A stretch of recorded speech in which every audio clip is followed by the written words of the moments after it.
How dare I? There should be three all rights. All right, all right, all right.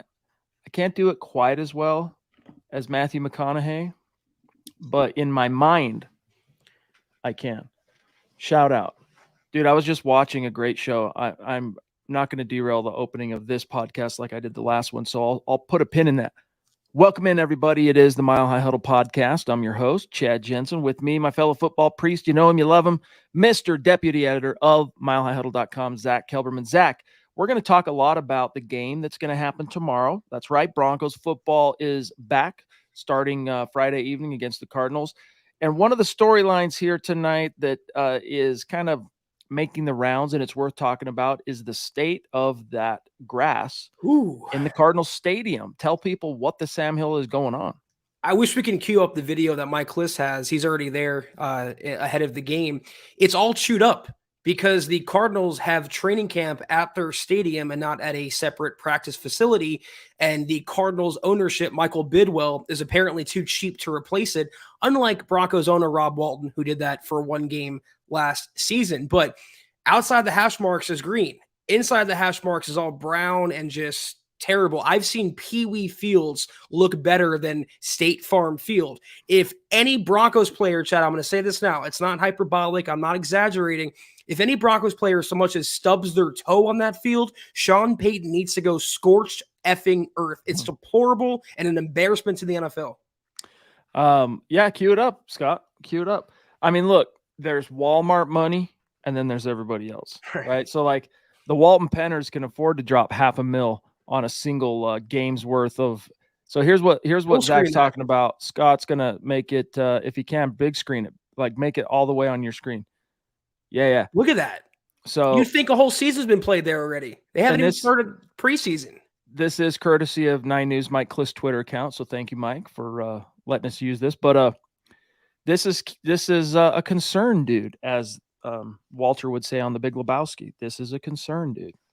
Well, it's a bigger concern because Marlon Mack, the running back who played for the Broncos last year, a few days ago tore his Achilles on that very field after slipping. So Sean Payton doesn't seem like it's an overly big deal. He said they'll come out and test the field. If they need to change equipment or shoes, they'll do that. But it is a definite concern. For me, I'm excited for the game, obviously, but the sooner this is over, the better. They need to get in and get out healthy. Hey, guys, lots to get to, including some supers. We're going to get to you right away. But first, really quick, I'm trying to get back into the habit of this, Zach. This was our way for a couple of years, and for a while, just kind of been out of the habit of it. So I just want to remind everybody right now, please make sure you like the video. You want to help us out. We love you being in the chat. We love you participating in the convo. I mean, the supers and the stars, you guys support the show and MHH. I mean, it's unbelievable. But please, make sure you like the video. It's a small thing you can do to help us out in a big, bad way. And you like this hat? You like that hat that Zach's got on? Go to mhhmerch.com. Choose one that suits your fancy, all right? Zach, let's get into this super chat from a bona fide superstar himself, the Papa Bear, as he is known in his neck of the woods. David McElrath, what's good, brother? Thank you for the super, jumping in over an hour before we actually hit the old go live. So that's a ride or die cat for you. Thank you, bud. He's saying good evening to everybody. And then, of course, this is customary now from David. 12-5, hashtag Buckham ×3, MHH for life, Denver Box for life. Thank you, brother. Really, really appreciate you. And your profile pic, still one of our faves with the Buckham t-shirt. Get them at mhhmerch.com. Sam Bam also jumping in before we went live. Appreciate you, Sam. So good to see you tonight.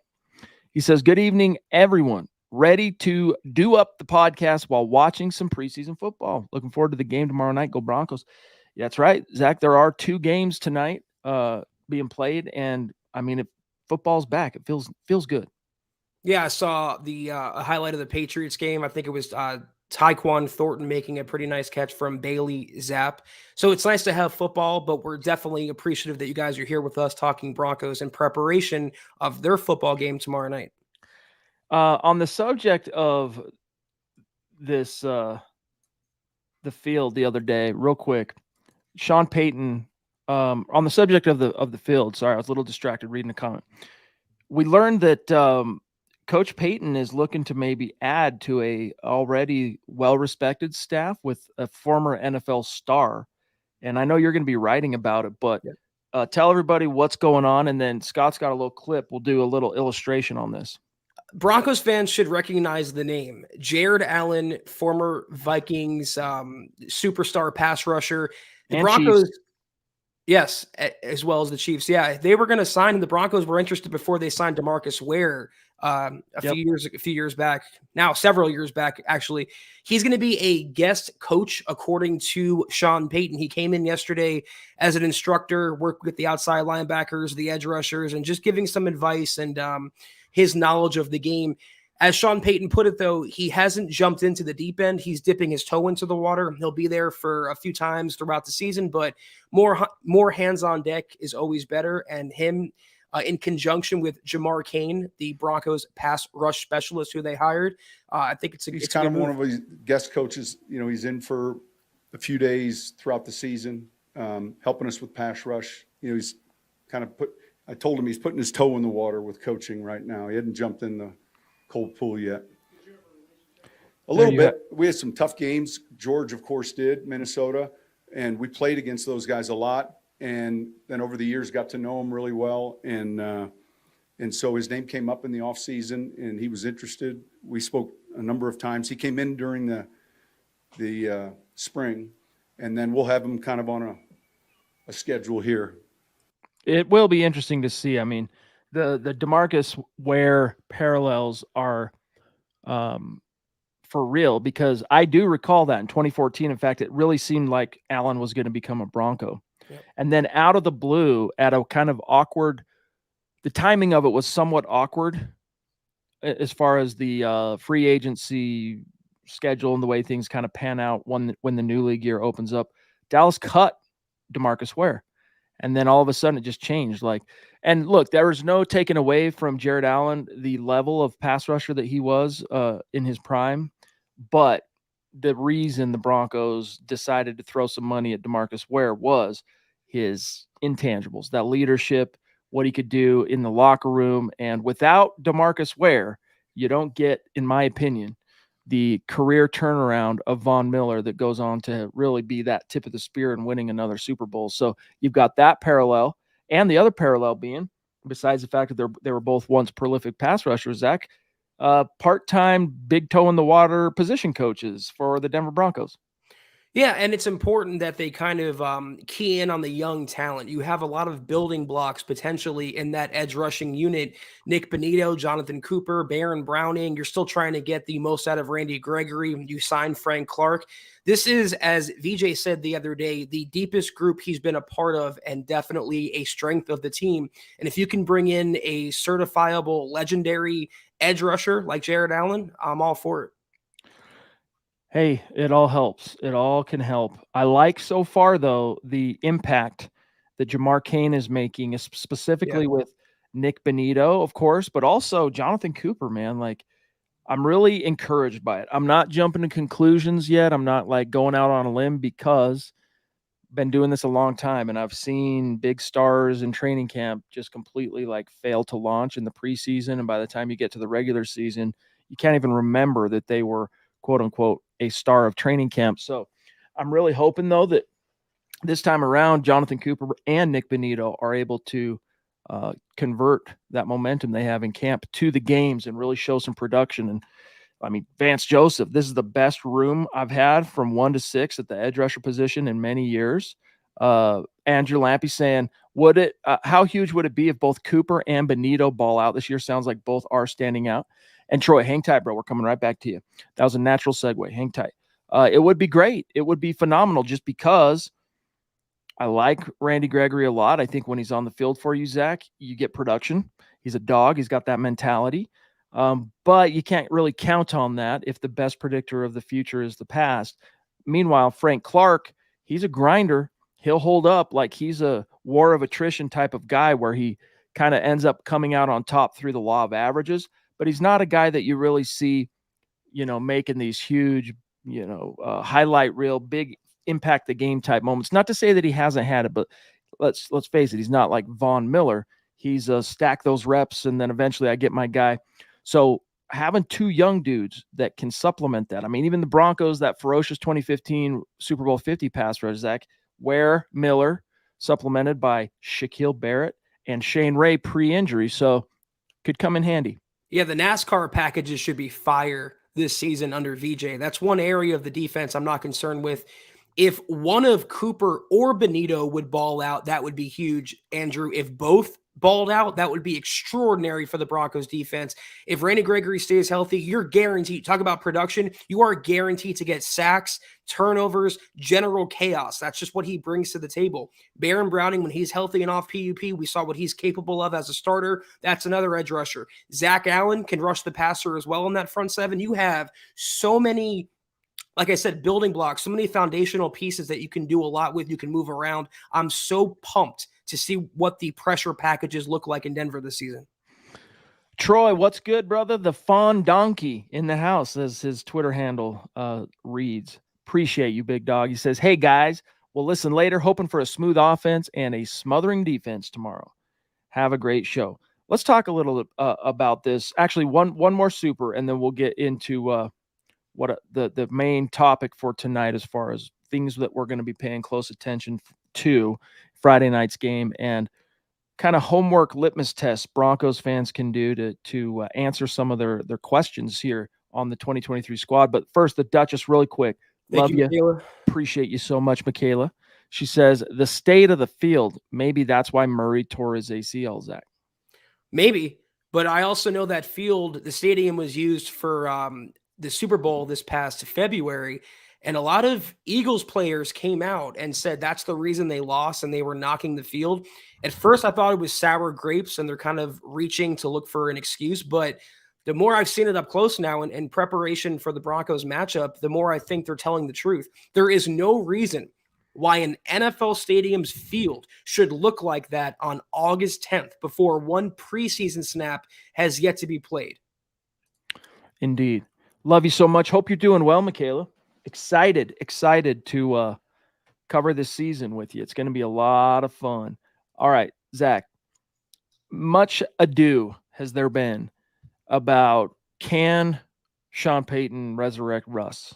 Sean Payton himself has said he does not subscribe to the notion that Russ has hit a wall and that it was a confluence of either gross negligence or incompetence or combination of them that really explains what happened last year with Russ.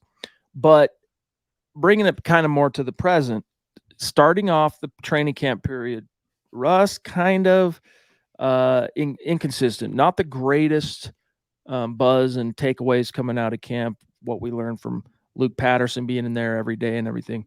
And then the last week or so, I'll just kind of leave it in that window. He's been stacking days. So we know he's going to play Friday night. What do you want to see from Russ in whatever, modicum of snaps he gets to continue to keep you feeling that encouragement that Sean Payton's onto something? This is everything going to be okay. Number one, as we've talked about with the stadium, no injuries. That is the number one priority for Russ and every single Broncos player who takes the field tomorrow. But on a more micro level, I'm going to echo something that Sean Payton said. I wrote about it earlier. It's up on the website if you guys want to read it. He said he was asked what his expectations are, his hopes are for Russ in game one. And he basically answered with move the ball and put yourself in a position to score. So just run the operation as it should be run. Be efficient, be quick in the huddle, commanding, take control of the offense, and execute your passes. Get your timing down, get your running game going, and just look overall like a better quarterback than you did last year. If they can have, because they're going to play 15 to 18 snaps, according to Sean Payton, if they can have one long, sustained touchdown drive led by Russell Wilson or catalyzed by him, that's all I'm looking for. Yeah, I want to see, I echo everything you just said, and to drill a little deeper on a couple of the points you made, I really want to see Russ on third down making vintage Russ type plays and decisions. Again, one of the things, like when I get hit up to do podcast appearances for other teams or NFL wide shows or fantasy radio hits or whatever, I talk about how, in my mind's eye, when I think about Russell Wilson, the Seahawk, one of the things that comes to mind was almost like this otherworldly stinginess to never give up the ghost in the critical situations, and that includes third down. Find a way, make a way, he shall. And didn't always come out on top, as we know. I mean, that's the way the cookie crumbles in football. But that poise and that presence of mind and just that iron will to keep the drive alive, etc., was nowhere to be found seemingly last year. And I think a big reason for that was just simply a lack of coaching emphasis. Despite his 10 years as a pro, despite all that experience of the live bullet experience that Russell Wilson accumulated, a lot of that can go by the wayside if the coaching in the moment is not emphasizing the right things and if the scheme is not sound and all that stuff. Now that Payton's here, I think he's bringing him back to neutral, so to speak. And a good indicator of that was not only how each day after practice, when training camp opened, we know that Sean Payton would go into the film room with Russ and the position coaches, and they'd break down, whatever points of emphasis that Payton wants him to improve on.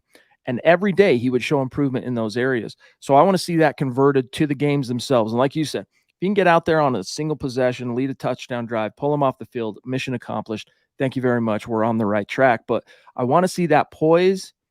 I want to see that crossroads, Zach, where poise in critical moments, third down, red zone, etc., meets production. All right, production-based biz. Absolutely, yeah. I echo that as well. And even if they don't get a touchdown necessarily on one or two drives, if they're moving the ball, if they look like they're more confident, especially Russ, his confidence was non-existent last year for a variety of reasons, number one being coaching.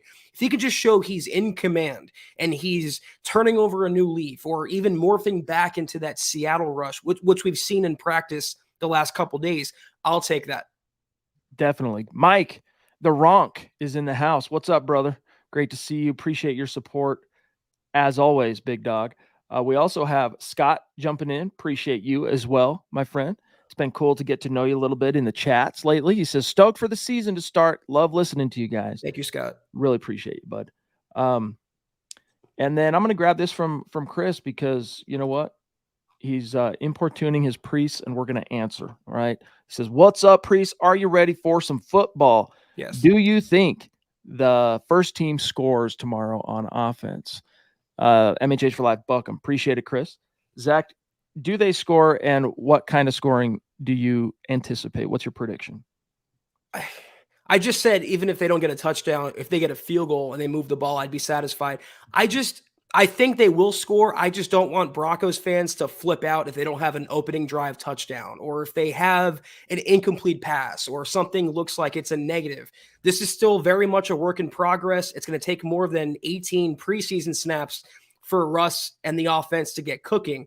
But ultimately, yeah, I think they're going to emerge from one of their two possessions with at least 3 points. And if they can move the ball, complete big plays, and just look generally like a cleaner operation, I'm satisfied. Zeus McPeak in the house, the first face etched in the MHH Mount Rushmore. Here he is representing, supporting the cause. Great to see you, Zeus. One day indeed, brother. One day. It's going to be so fun. And while we're at it, that just triggered something. I'm like, I got to make this announcement, make sure everybody knows the score. So Zach and I, as you guys know, when it's the season, we're going to do gut reaction 100 times out of 100. This preseason, it'll be a little bit hit and miss depending on where the games fall. Friday, we're not doing the gut reaction. I might make an appearance. Zach might make an appearance. But what's going to happen is Dove Valley Deep Divers, instead of going, at their customary 6 p.m. Mountain, 8 p.m. Eastern time, they're going to wait till the game and start doing a little bit of a watch along about halfway through, and then they're going to do the gut reaction tomorrow night. So just FYI on that. It's going to be a gas. Hope to see as many of you in that chat as possible. And Zeus, love you, big dog. Want to grab this one real quick, Zach, because we always try to get at least one Twitch. And Savage Boy Kev, it's where he likes to watch the show. So, Kev, appreciate you, bud. He wants to know, can we talk about the false narrative of Sean Payton being a product of Drew Brees? That definitely, if it is a narrative, is a false one. I've not heard it except for this particular question. Have you heard of this being a pervasive opinion out there? Because I haven't. It's obviously not true. I've heard of the reverse, Breeze being a product of Sean Payton. And it's funny, Kev, that you brought this up. If I could read to y'all something I saw on Twitter, this is a rumor. Reportedly, some executives around the league are doubting the impact that Sean Payton will have on the Broncos this season.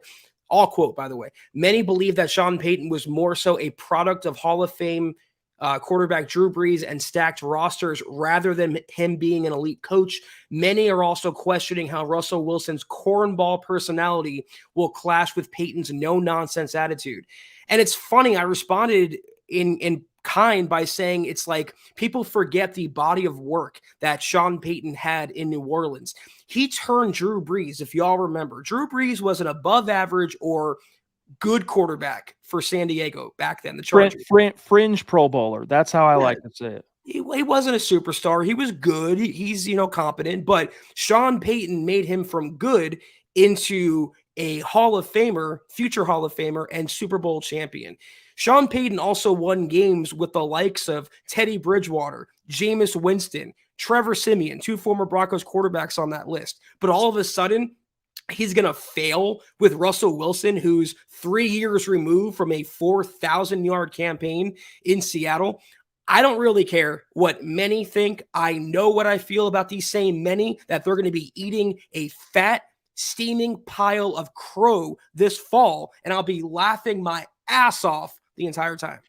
For what it's worth, Drew Brees was a little bit of a cornball too. All right. He's kind of a cheese dog when he got on camera, when he got on the microphone. So for what it's worth, he never was found himself in a situation, thanks to probably his coach and the culture around the Saints, where he was allowed to really fall or fail too hard and become a national lampoon in the same sense that Russ did. But Scott brings up a point that you hear all the time. Only one Super Bowl that Peyton could win with Drew Brees. And I hear you. That's not quite the same thing, though, as Peyton being a product of Drew Brees. So there's that. To me, that's a different criticism. But Drew Brees, you did a good job of just kind of bringing up the caliber of Q he was before Sean got his mitts on him. But also, we cannot discount the absolute state of disarray, the dumpster fire that the Saints were when Sean Payton got that job. And also coming out of Hurricane Katrina on top of that. So it was like every possible pitfall the football gods laid before Sean Payton when he took that job. All right. And even the quarterback he ended up signing, right, going out there and getting Drew as a free agent, that was fraught with some peril because there was no sure thing that shoulder was going to hold up. I've read Drew Brees' biography a long time before Sean Payton ever even came up on the Broncos radar. And even he would tell you, he was certain that, hey, I'm going to find a way, make a way. But the NFL was very skeptical that he could come back from that. And Sean Payton threw in with him and brought him to basically from being a fringe Pro Bowl caliber quarterback who kind of, maybe you could say, outkicked his coverage a little bit, was punching slightly above his weight relative to his early second-round draft pedigree, and turned him into a Hall of Famer. Drew Brees will be a first ballot Hall of Famer. And like you said, if you didn't have you could call it the post Brees or the instances where Brees would be injured and whatever quarterback Sean Payton penciled into that lineup, if you didn't have the production from those guys, there might be a little bit more of an argument to be made here that Kev is talking about. Because that's the type of culture builder that Sean Payton is. And we're already starting to see that pay dividends in Denver. It's all work and not much play. And that's how it needs to be. In terms of calling Russ a cornball, I really could care less or couldn't care less. It's kind of a Thank you. Yeah, I got you. I couldn't care less how his personality is off the field, if he's a robot, if he's corny, if he's delivering moon balls like the 47-yard rope that he dropped to Jerry Jeudy in Saturday's practice for the game winner, I'm good with that. If you can have a situation like yesterday where Chad, he did not have a single incompletion in the team portion of Broncos practice. That is the Russ I care about. He can be whoever he wants. He can be as robotic or as lame as people can imagine him to be. But if he's producing and the Broncos are winning, I'm a happy, happy boy. Let's also put into perspective, thank you, Mr. Producer, Archie Manning legendary father. All right, could have been a legendary quarterback, but he found himself a New Orleans Saint. 35. Here's his record as a starter in New Orleans. 35 and 91 and 3. 35 wins to 91 career losses, 3 ties. Keep in mind also, Zach, this perspective. Before Sean Payton, the history of the New Orleans Saints, you had a total of 6 winning seasons. With Sean Payton alone, he produced 9. So let's keep that in perspective. Sean Payton is a New Orleans Saints legend unto himself. Mark McDonald, dude, what's up, brother? He got his jersey, the Facebook winner of the July jersey raffle. He says, my jersey was delivered today. Selfie to come tomorrow. Go Broncos and buck 'em. Really cool to hear, buddy. Really cool to hear. We'll look forward to seeing that. Thank you for the stars and support, as always, big dog. All right, there was one I missed. Oh, right here. Phil, what's going on, bro? Good evening, Chad, Zach, and Deacon Scott. Really great watching football again. Hashtag Buckham, go Broncos, MHH for life. Love it, dude. Thank you so much, Phil. We really appreciate just how consistent you are, showing up every night, participating in the conversation, throwing down stars like it. Don't think we ever take that for granted, for you or anyone else. So many of you. We really appreciate you. Yeah, we talked about Jared Allen being a Vikings legend. We talked about Sean Payton being a Saints legend. Well, Phil, you're an MHH podcast legend in your own right, so we definitely appreciate you. Thank you. Church. Absolutely true. Okay. All right, let's talk. Let's move the needle a little bit here to Sam Bam, who's jumping in with a second super chat Appreciate tonight. it. Bro, thank you. I think the Broncos, he says, are going to be noticeably polished, he puts in quotes, and buttoned up tomorrow night. Though it's preseason, Sean Payton's going to crack the whip if he's seen problems and mistakes, I feel. Go Broncos. It is going to be really interesting just to see that vibe, that contrast in vibe from the sideline, how the team functions on and off the field, correct personnel, et cetera, decisions, managing the clock, all those things from an actual competent head coach who's been doing this a long, long time, Zach. Yeah, I mean, he is going to ride them hard if they have mistakes or if they lose tomorrow's game, and he should. It's a little bit different than Nathaniel Hackett. I imagine when they showed up to work Monday after a loss, Hackett's punishment was not giving them chocolate ice cream, only vanilla ice cream. It's going to be much different under Sean Payton, who is going to chew them out if necessary. He's going to get on them when he has to, and that's how you build a winner. You have to callous them a little bit in order to build up that stamina for the entire season. Well said. Well said.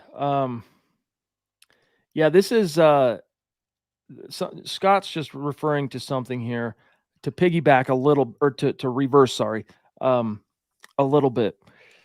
This was something that the Broncos for Breakfast dudes talked about this morning, and that is the fact that if you cast your mind's eye back to summer of 2022 and into the early stages of the season too, when Russell Wilson would reference his head coach publicly, was it Coach Hackett? Once in a while, more often than not, it was Nate. Call him Nate. All right. You're hearing straight Coach Payton now. Every time at the podium when Russ has spoken, I think it's 4 times now total since the Broncos hired Sean Payton, as far as Broncos PR organized Russ at the podium. What are the implications of that, Zach? This is my own opinion. I think he respects Sean Payton as a coach more than he respected Hackett as a coach, because Sean Payton has earned that respect by accomplishing all that is to be accomplished in the NFL. And he knows that Sean Payton's all business. He knows he can't get away with the same dalliances as he had last year with the private offices and the entourage. That all ended the moment Sean Payton put pen to paper. And if you watch Russ in his press conference, he's Russ, but he's focused. You can tell he's intent on being a better quarterback. He also looks great, Chad. I was watching his presser on YouTube the other night, and definitely slimmed down. He was in the 220s, I think, last year. And I read a tidbit from Albert Breer of SI, who said he's now around 213. And you can tell that 12 or so pounds has come off of him. And he just looks, and I think feels better. And I think will play better as a result. Robert Otteson, what's good, bro? Thank you for the super chat. He says, I hear my boy, Cortland Sutton, is balling out. Hashtag MHH. Thank you, bud.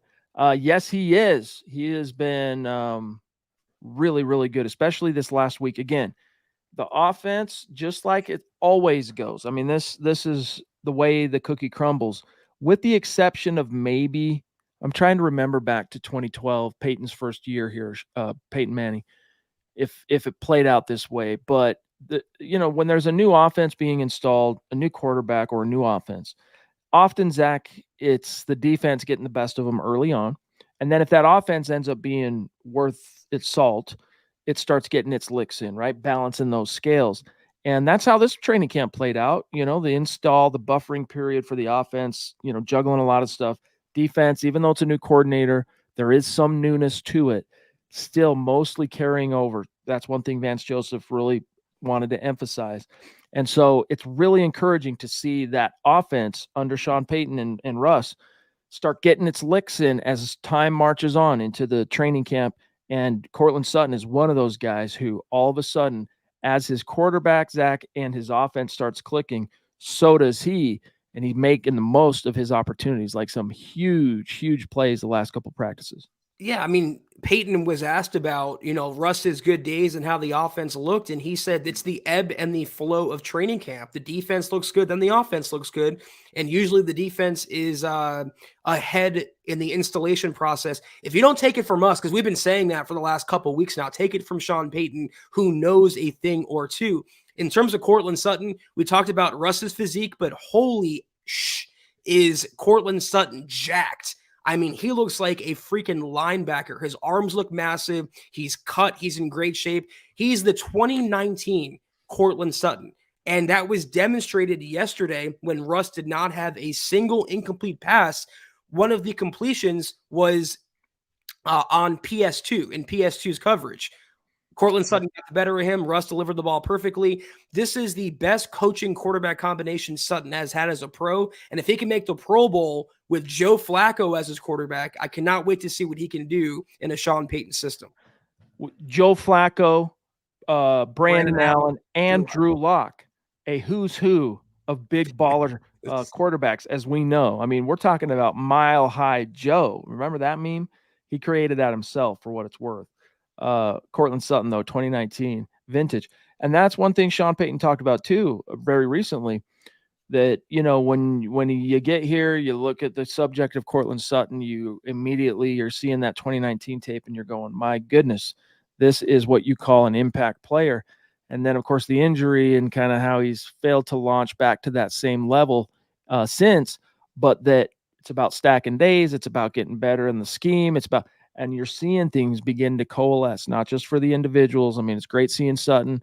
It's great seeing Russ, all that stuff. But, like, the unit is coming together. And that's what you really are going to need for this offense to fully cast off and exercise, Zach, all those bunk demons of yesteryear and really start creating some new history. Mike, what's going on? Michael Davis in the house. Appreciate you, bud. He says, aloha, priests. Keep up your prayers for our I'm going to butcher this. Lahaina Ohana on Maui. We're devastated. I'm most interested to confirm the reports on our pass rush. Zach, let's talk about we'll definitely keep the prayers up. Most definitely, my friend. But talk about the pass rush. It's looked amazing. It's gotten the better of the offensive line almost every single training camp practice. And it'd be one thing if it was like Randy Gregory getting pressure, or Zach Allen, who's been beastly, or Frank Clark, who's practiced, on a hit and miss basis.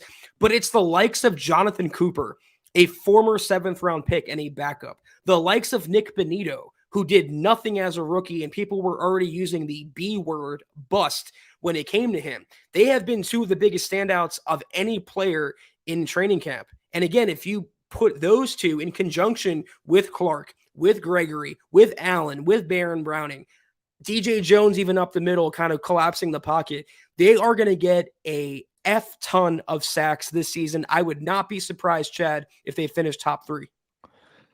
I'm hoping, baby. That would be so cool. So cool. But by the way, they definitely need everybody's prayers. And I didn't want to gloss past this.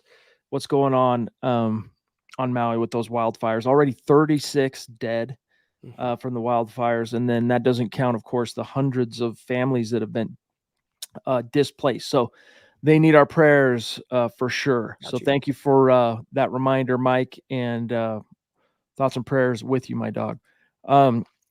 Oi boy, the Josh Meister in the house. What's up, bro? Thank you, Been a Josh. minute. Been a minute. He says, oi, oi, priests. It's that time again. The season is upon us. What do you guys expect to see in the first preseason game from our starters? So, in case you missed it earlier, Michael Davis is updating, by the way, 53 now dead. Dang it. Sorry to hear that, man. In Maui. Starters are going to get 15 to 18 snaps if all goes according to plan, according to Coach Payton. So, Zach, let's give Josh a little bit of specificity here. What do you expect to see, say, from the offense in general? Like, is it going to be just run the offense? Do you think they're going to try and kind of lean on the running game more to just see how that's coming together? What do you expect to see tomorrow night? Well, they haven't really game planned for the Cardinals. They don't really do that in preseason. I think they're going to kind of just throw out some of their concepts and see what works and see what doesn't. They surely are going to run the ball. I don't know if I want Javonte Williams playing on that field in his first game back after knee surgery, but you have, Jaleel McLaughlin, you have Tyler Beatty, you have Tony Jones. These are guys that are competing for the RB3 spot. And interestingly enough, Beatty was the one that was listed on the depth chart behind Pirine and Williams. I just want to see from everyone just them doing their respective jobs. The offensive line blocking, the running backs finding the holes, the receivers catching the ball, and Russell Wilson running the offense as its leader. If they can just, again, be clean, efficient, composed, and confident, that would be a victory for me. Definitely. That's what I'm hoping to see on defense.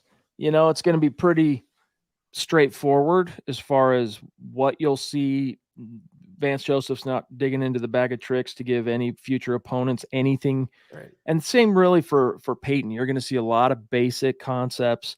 So I just want to see smart play. I want to see guys out there, Zach, even in the preseason, both sides of the ball. I want to see intensity. I want to see presence of mind and poise in general, but especially in the critical moments. We see those things, baby. We're on the right track with Coach Payton.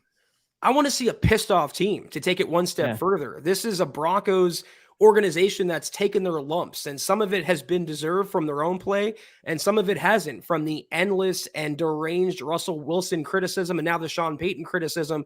They have every reason to read and look at all the bulletin board material and use that as motivation to come out and show this isn't last year's Broncos. This isn't Vic Fangio's Broncos. This isn't VJ's Broncos. This is Sean Payton's Broncos, and we are here to stay. Well said. Okay, come on back. My thing's freezing. Zeus with another super chat. Thank you, buddy. Thank you, Stu. Adding thoughts and prayers for our island friends. And yes, thank you very much for that, Stu. Patrick, who is Hawaiian, of course, live in Hawaii, also says all islands feel this horrible, tragic loss right now. Thank you for the distraction. And then David Bingaman, Red Cross needs money for Maui. They are on the front line. So it is it's a humanitarian crisis.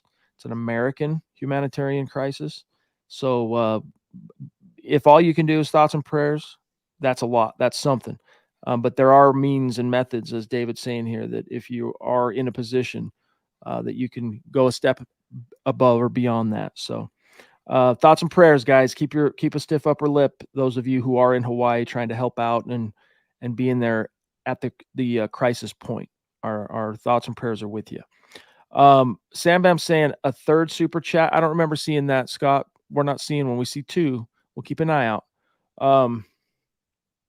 This is an interesting point from Lance, who's going to be co-hosting the gut reaction for MHH tomorrow night with Eric. Can't wait for the target volume for Sutton this year. He's going to get a lot of targets, he says, Zach, especially with Tim Patrick on injured reserve.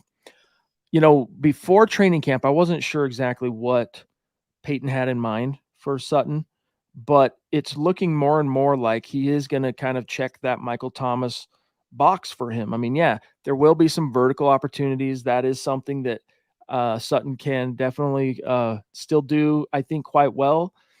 But I think he's going to be used even more so as that possession receiver. I mean, what do they call Michael Thomas? The slant god. You're going to be seeing that, I think, a lot from Sutton this year. But in order for him to maximize that and even get into the same conversation as a Michael Thomas relative to the slant god moniker, he's got to really shore up his hands, because that's the one issue. I've seen a lot of slants fly through his hands over the years since he's been a pro. So if he can shore that up, big season in store, as he talks about here, target volume wise for Sutton. Yeah, Lance is right. And we kind of saw a glimpse of that last season. How many times did Russell Wilson just lock on a Sutton in his first read and not come off of him, despite him being covered or not? I kind of figured he was going to get a lot of targets, considering he's reverting back to that 2019 status. My question was, what is he going to do with those targets? Because in the recent season since that injury, he's lost that fight, I feel. He's lost that will to snatch the ball. There's been no more 80-20 receptions. It's definitely 50-50 in recent memory. I want to see that 80-20 return. I want to see him go and moss cornerbacks. And if he can do that against PS2 and Damari Mathis, who's having a tremendous training camp, I think he's going to be just fine against the rest of the NFL's quarterbacks. Todd brings up a point here I wanted to get your take on here relative to the depth chart just overall, but specifically he's saying Jaleel McLaughlin, who, by the way, pardon me, Michael Ronquillo also stoked to see McLaughlin tomorrow night. But Jaleel McLaughlin is currently 4th on the running back depth chart. Yesterday, the Broncos unveiled their first unofficial depth chart. And unofficial though it may be, Zach, still living, breathing. It's a work in progress. The utility of it always, when they first come out, regardless of the coaching staff, is it does kind of give you, albeit a temporal, meaning a snapshot for it in its time, idea of how the coaches are viewing some of these position battles. And one of those is at running back. One of the takeaways from the initial depth chart is Tony Jones, who is a Payton acolyte from time together in New Orleans, was signed immediately after Samaje Perine, and everyone kind of penciled him as the leader in the clubhouse anyway for RB3. Well, Tyler Beatty has already leapfrogged him. He's currently number 3 on the depth chart, and McLaughlin, an undrafted rookie out of Youngstown State, we've been talking a lot about this summer, is right there. So he's saying, so is it McLaughlin versus Beatty or versus Jones? How do you view that? Well, let's keep in mind one thing. NFL teams and the NFL forces teams to issue depth charts in the preseason. And most coaches don't like doing that. And even Sean Payton said it's going to be written in pencil, meaning very temporary, very fluid. Don't read too much into it. I do think there's an open competition. I don't think, though, that Tony Jones should be ahead of McLaughlin necessarily. He hasn't done much in training camp, whereas McLaughlin has looked like a jitterbug, like an improved or, a better version of Phillip Lindsay as a pass catcher, as a runner, everything. I don't want Jones to be in the mix and win that job potentially just because he has history with Sean Payton. I want him to go out there and earn it and leave no doubt. And so far, there's plenty of doubt. I think ultimately it'll come down to Beatty versus McLaughlin. And my money, if I had a bet right now, would be on McLaughlin. Sam Bam's third super chat. For some reason, not showing up on StreamYard, but we've got Mr. Producer checking as a failsafe to anything that might not show up. So thank you, Scott. And of course, Sam Bam, you are Prince, dude. Thank you. Number 3 tonight, bro. Says, I really think Greg Dulcich, tight end, is going to be a stud. I'm really excited for him. Dulcich, a 3rd-round pick. Jimmy Graham, a 3rd-round pick. Like they used to say on Arsenio, or I should say, like Arsenio Hall used to say, things that make you go, Zach, do you see any parallels between Dulcich and Graham beyond their relative draft pedigree? You know what made me go, was the fact that Adam Troutman was listed as the tight end 1 on that aforementioned depth chart ahead of Dulcich. And that just proves how fluid and kind of pointless it is, though. Adam Troutman has impressed Sean Payton with his blocking and his time from the Saints together. In terms of comparisons, though, Drake Wally, who was he dropped a super a few weeks ago, and he brought up a comparison that I haven't forgotten about Greg Dulcich.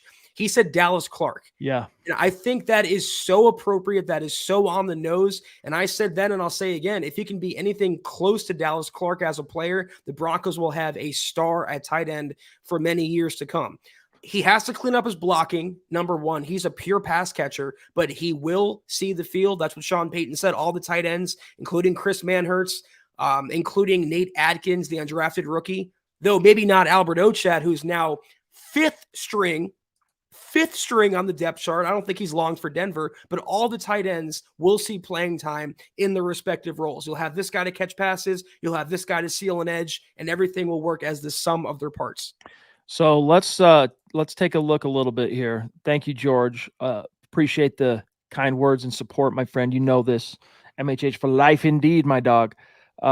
Here are a few of, well, here's a quick snapshot, all right? And I'm just going to scroll down here, and some of the noteworthy things, I'll throw them out here, Zach. So one receiver position, you have Judy, Mims, Hinton, Virgil, Washington, Grimes. At tackle, Bowles, left tackle, pardon me, then Cam Fleming. Obviously, he's the primary swing guy.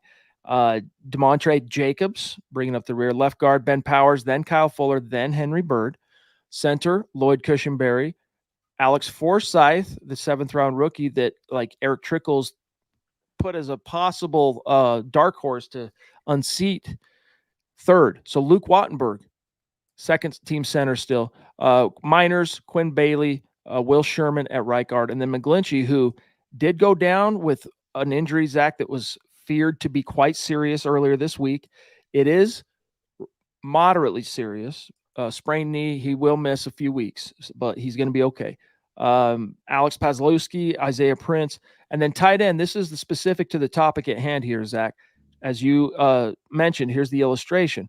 Troutman, tight end 1, then Dulcich, then Manhertz, all right, then Adkins, then Albert Okwuegbunam, then Tommy Hudson. So Alberto, look, Sean Payton talked about more than once this offseason how important this camp was going to be for Alberto. It's going to be a big camp. Unfortunately, barring Zach, superhuman production in the preseason, which is possible, it would not shock me in any way, shape, or form to see Alberto ball out with some big plays in the preseason on third team. You know what I'm saying? Like in bottom of the third quarter, top of the fourth, it wouldn't shock me. But even then, just showing out as a receiver won't be enough, because in this offense, Sean Payton needs his tight ends to at least be competent blockers. The tight end's got to be able to block a little bit.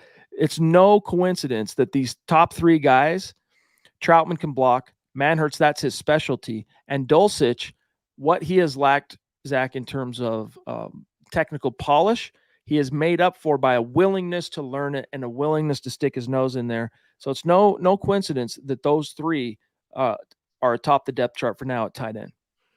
We were asked like 3 weeks ago, any surprising trade candidates you guys can see after training camp or before the season. And I mentioned Albert O. And I said he's in a position where if he shows well in the preseason and dominates future real estate agents, then he might have some trade value and the Broncos could flip him for a late round pick. I don't see how you need him. If you have a pure pass catcher in Greg Dulcich, whose ceiling is so much higher than Albert O's, what's the point of keeping 2 one-dimensional players around? You have blocking tight ends like Manhertz and Troutman. Greg Dulcich, I think, eventually will be the complete package, a la George Kittle. I just don't see a path to the final roster for Albert O. Colby jumping in to say, my thoughts today were on Sutton. He looks great. Hope he keeps it up and stays healthy all season. Amen, brother. Amen on that for sure. Taylor with the super chat saying, sounds like Wilson and Sutton are getting something going. Javante's healthy, according to Payton. Looks like Denver's poised for a great season. Go Denver Broncos. Thank you, Taylor. Great to see you tonight, buddy. And then Sam Bam with number 4 tonight. Thank you, Sam. Going hard. Thank you, bro. He says, here's my 4th super chat of the night. Go Broncos. Seriously, thank you. We don't take that lightly or for granted. I hope you know that. Phil saying, I don't know what scares me more, the depth on the O-line or the D-line. We need to pick up some players before the first regular season game. there will be opportunity for that. In the meantime, the Broncos are going to see how things resolve in the preseason games. Don't forget, in the final roster cut downs at the end of beginning of September, I guess it is, or is it end of August? Anyway, you're going to have a smorgasbord of options to choose from if you're the Denver Broncos. So they know that. They've been around the block, but I feel you, Phil. In fact, both of us are sharing a brain with you on could use a little bit more depth here.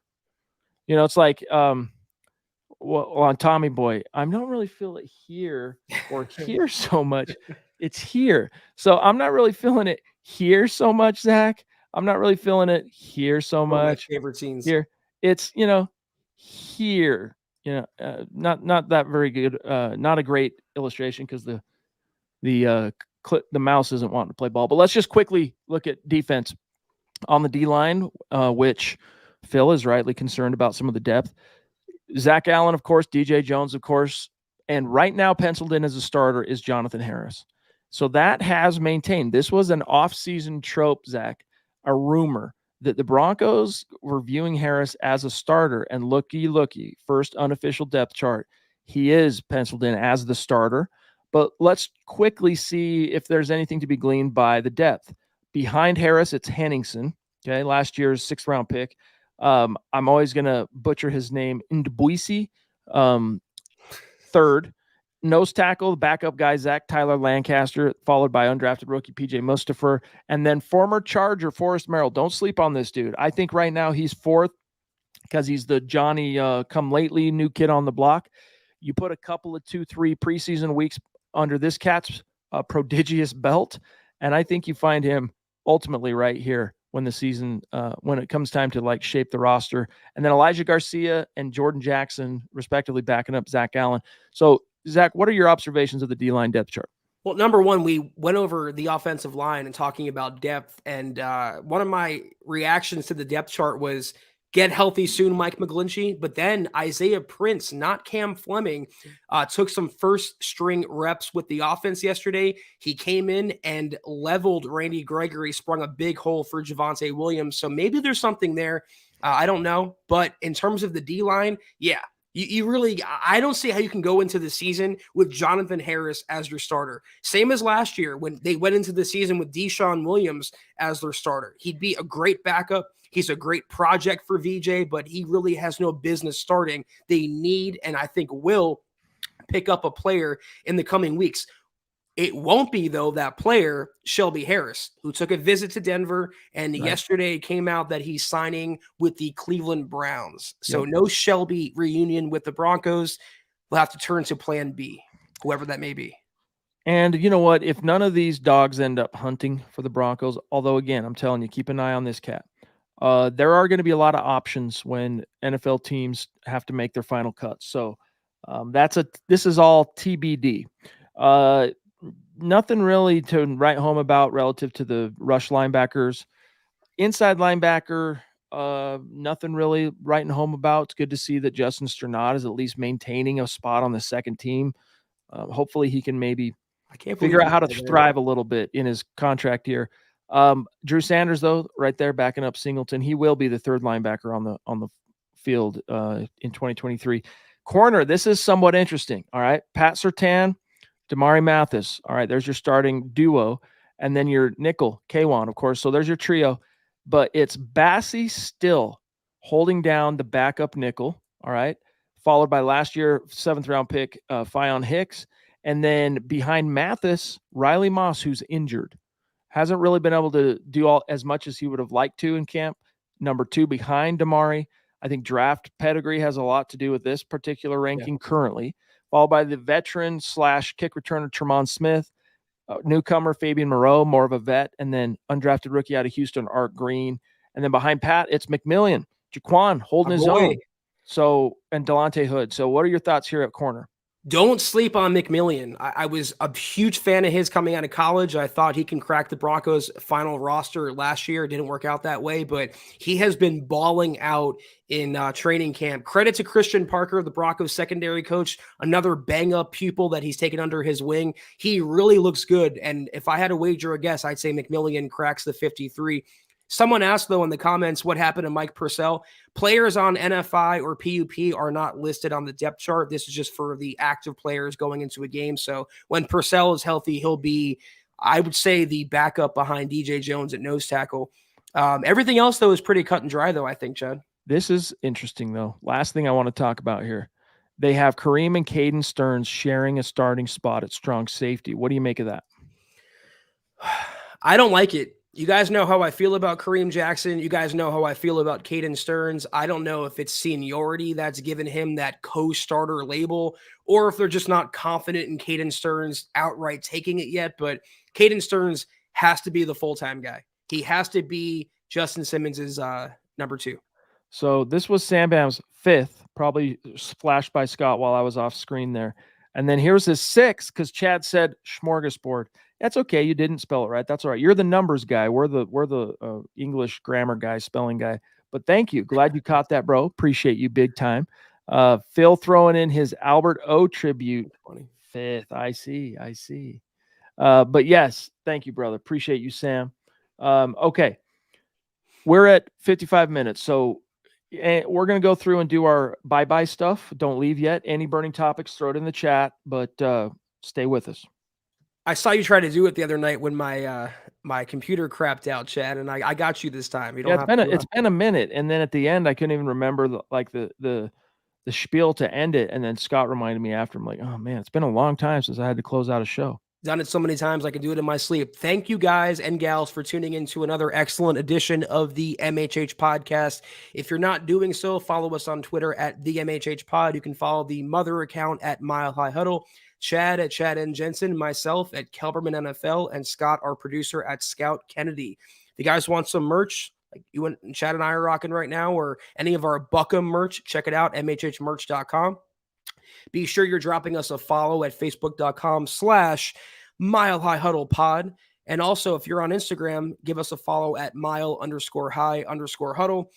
If you guys haven't yet, please leave your football priest and our Deacon Scott a 5-star review for a chance to win some of that merch each and every single month. But most importantly, as you guys and gals know, please do these 3 things immediately. Subscribe, like, and share this video and every video you see on the MHH channel. It really helps us grow and reach more Broncos fans just like you.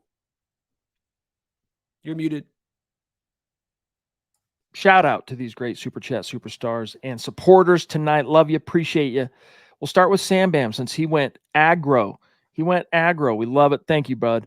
Troy, David, Michaela the Duchess, Zeus, Robert Otteson, Michael Davis, Oi Boy, that's Josh, Taylor on Facebook, The Ronk, Scott, Andrew, Mark, don't forget, send us your selfie, dude, of your New Jersey. Phil, George, Colby, a.k.a. the Triple C. Much love and respect, guys. Can't wait to see how it shakes out tomorrow night. So don't forget, you've got Legends of Mile High on the Bright with Thomas Hall. And then the Valley Deep Divers will be doing a little bit of a watch along. I don't know if they're going to start the show that way, or start the game that way. They might probably maybe halftime or something start a watch along. We'll see. Stay tuned. But for sure, gut reaction following Broncos Cardinals. Then Saturday, of course, Orange and Blue View. And then Zach and I will be back Sunday night to really sift through not only the game, but all the aftermath and implications of what we see tomorrow night. So can't wait to see you then. I just want to take this really quickly from Todd. We were talking about the depth chart. He asked if Tremont Smith is going to get a shot at returning. Interestingly enough, Marvin Mims was listed as the primary kick and punt returner. So that could be a competition. Tremont Smith's not even listed on that depth chart. True. So for what it's worth. I don't know what's going on there, but it looks like the Marvin Mims show on special teams. But thank you all again for tuning in. We'll see you Sunday night for sure to break down everything Broncos Cardinals. Take care. And as always, go Broncos.